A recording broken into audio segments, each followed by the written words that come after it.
Before we get talking more about Sindhu and what this means as far as the days to come is concerned, Shivani, if you could first just give us a quick tally of where India currently stands as far as CWG is concerned. Yes, I was mentioning earlier, India has won 55 medals. This is the 56th by my count, and this is the 19th gold.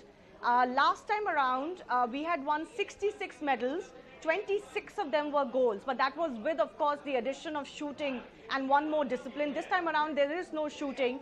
So for India to manage 19 golds and, being able to get possibly 4 more would be a stupendous achievement as far as these games are concerned. Shivani, I'll just request you to stay on with us, and you could also come in at a later stage. We, in fact, have PV Sindhu's father now joining us on the broadcast. Sir, thank you so much for taking our time and joining us here on CNN News 18. Congratulations. How are you feeling? Thank you.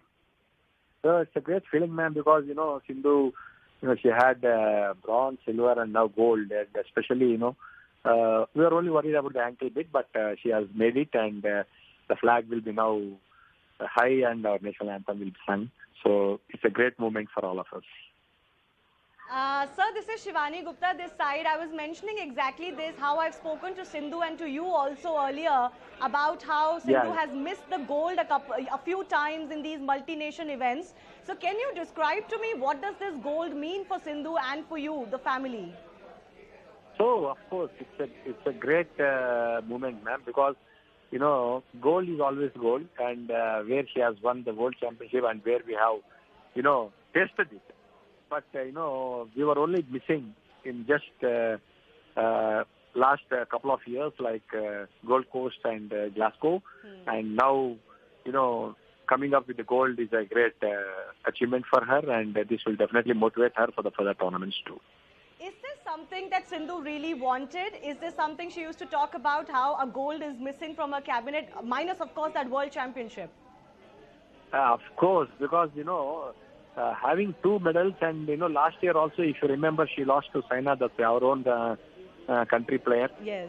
That was at, I think it was 21-18 and 22-20. It's a close match. And, just missed that gold. So now, being a flag bearer of the country, and at the same time, I am so glad that, she has proved that, that she has given her best to get this gold, and she has proved that she is worth to be the flag bearer of the country. And with motivation, I hope our Indian athletes have really done well. And I sincerely thank all our athletes who have really worked hard and bought medals. And those who have not bought the medals also have given excellent performance. I wish them all the very best in the future in US, and hope they will definitely do well in the coming Asian Games and the Olympics to just match these medals in those championships too.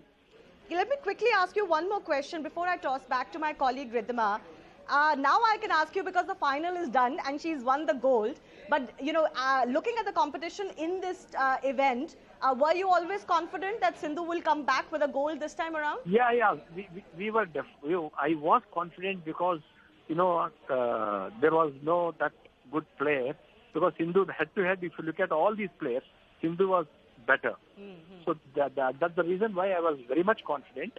But at the same time, only worried about her ankle because couple of days, because we had changed one insole for her, which was made in Singapore during the Singapore Open. Okay. Because every year we make.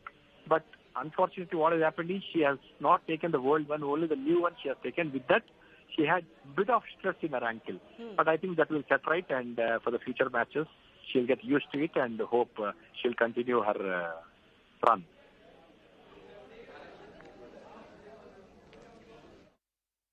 Okay, so that was PV Ramana, Sindhu's father there, speaking to us, saying how this is so crucial as far as PV Sindhu, the athlete herself, is concerned, and how she had missed gold in the previous occasions. We're already now seeing congratulatory messages on social media as well. This is, of course, being led by the Home Minister himself, who's just put out a tweet saying, "You're India's pride. Congratulations on clinching the gold medal in the women's single badminton final at CWG and making India proud." Shivani continues to be with us. Shivani, a proud moment for the family, proud moment for the entire country. But what I want to essentially understand from you is, are you now seeing a shift where we're seeing other fields also gain a lot of medals? Like weightlifting is something where India has done well. As you were pointing out, shooting usually does well, but that's a contingent that we're not seeing perform this time around. But are we now seeing it move to other arenas as well? Yes, absolutely. I think just the overall confidence in sports where we have bagged medals in the past, but they may have been singular medals, maybe two athletes in the same event. Now we're seeing multiple medals coming. Like, you know, weightlifting has won 10 odd. You've got wrestlers winning multiple. Wrestlers have always also traditionally done well. You've got, of course, our badminton stars fetching a lot more medals than what used to be. So it's not just the singles events and the women's singles, which we have traditionally done well in with Saina Nehwal and PV Sindhu, but also in the men's singles, the mixed events, etc.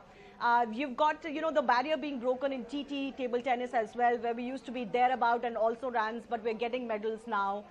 We are also finishing on the podium in many more athletic events. We've got our first high jump event medal at these Olympics, at these Commonwealth Games for the first time in India's long participation at the CWG.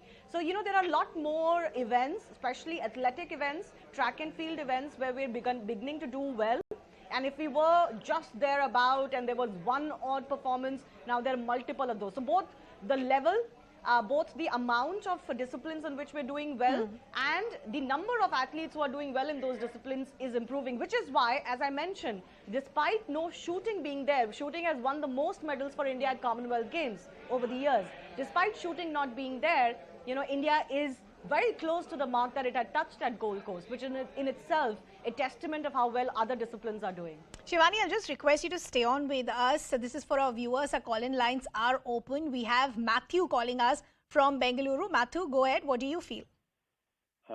Congratulations to Sindhu and the entire team of colleagues who have been on the medals podium. It's been a wonderful sight to see the youngsters coming up, especially in different disciplines, and the belief in themselves. And the best thing that I could recollect was, you know, the national anthem being played again and again and again each day. You know, it has come to such an extent that for a moment I felt like all the people in the Birmingham stadium, they would have learned the national anthem, Indian national anthem. So that was the delight more than anything else. And we are expecting many more to come. And to your question about is she the greatest, I would say she's one of the greatest. There are many others, you know, and there are also some who haven't got medals but who have turned the tide for India, especially starting from Milkha Singh, P.T. Usha. Then, of course, you have Bindra and Neeraj with the golds, then Mary Kom. So she would definitely stand up there. And congratulations to her once again. Okay, Matthew, we appreciate you calling us here on CNN News 18. So, Shivani, I want to go back to what we were discussing earlier and the point that you were pointing out that despite shooting not being there, the tally is something that India should really be proud of. So, I want to understand what really has changed. Is it the support of the government? Is it the training itself? Or is it the discipline of these players and athletes that we see? Well, there is no doubt that the sports infrastructure and the capacity for the government-led infrastructure to support individual athletes has improved. So the SAI, the Sports Authority of India and the Sports Ministry have done a commendable job in that. It has taken some time, and over the last 10, 12 years, you know, it's a process. It takes about 12, 15 years for you to build that structure, and results are already showing, whether it's Olympics or Commonwealth Games, etc. So the individual level attention that a top athlete can get via the top scheme, or you know, just generally via the federations now has improved, the exposure has improved, the kind of effort that the federations and the SAI is putting in getting you the best trainers, for example, taking you to the best exposure events around the world. That is something that most Indian athletes used to rue about. That one, they don't have interventions of the kind that we see now, whether it's medical or otherwise financial, and they didn't have exposure to be able to compete with the best in the world. That's, for example, something that the hockey team has talked about for many, many years. So all of that has changed, and then because of greater exposure, greater support, results have been showing. The more the results come, the better the confidence level gets. So it's a virtuous cycle, and you have to kickstart that virtuous cycle, which hopefully India has done. You know, Shivani,